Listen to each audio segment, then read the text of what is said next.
Ici, nous avons la section « Moi, la personne ». Dans cette section, tu vas parler de toi. Comme le titre le dit, tu vas parler de toi, la personne, et de qui tu es vraiment, à travers une série de simples petites vidéos qui vont te présenter toi, la personne. Totalement différent de l'acteur de cinéma qui est ta blouse de travail. Et totalement différent des personnages que tu interprètes, qui sont les visages de masques qui naissent à travers ta blouse de travail. Ce sont les petites vidéos qui vont présenter toi, la personne. La raison de cette section, c'est par rapport à la reconfirmation de ton identité. Comme on l'a mentionné dans la cotation au début, si tu n'as pas de fondation sur qui tu es, tu auras du mal à retrouver ta maison.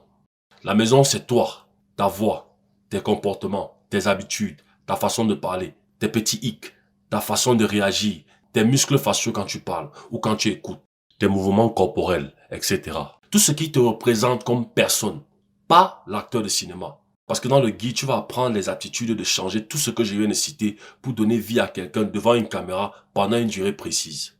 Et une fois que la procédure est terminée, si tu étais vraiment à fond dans ce personnage, certaines de ces choses que je viens de citer, la voix, les comportements, les habitudes, etc., certains de ces éléments vont vouloir rester et te suivre toi dans ta vie personnelle. Et si tu ne connais pas bien ta maison qui est toi, tu vas commencer à voir des changements de certains de ces éléments. Et en d'autres termes, le personnage du texte ne va pas vouloir facilement partir.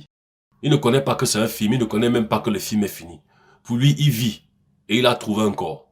Donc, c'est très important que tu saches qui tu es, toi, vraiment, pour que la transition de laisser complètement le personnage et de retrouver totalement ta propre personne soit fluide, sans problème. Bien sûr qu'on en discutera aussi dans le guide des exercices à faire pour encore faciliter plus cette transition.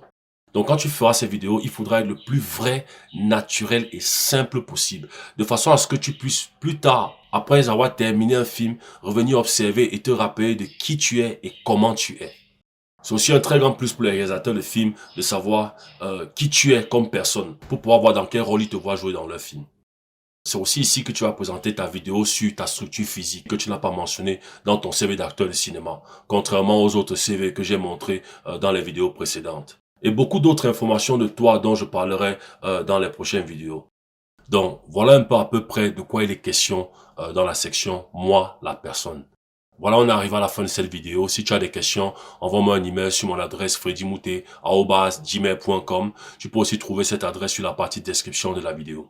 Dans la prochaine vidéo de cette section, moi la personne, on va parler de ta vidéo d'introduction de ta page YouTube, de toutes les autres informations qu'il y a à l'intérieur, et je vais te montrer un ou deux exemplaires de vidéos d'introduction que j'ai fait, pour te donner un peu une idée sur comment tu pourrais faire la tienne. Ceci dit, je te souhaite une excellente journée, et je t'attends pour explorer la prochaine vidéo.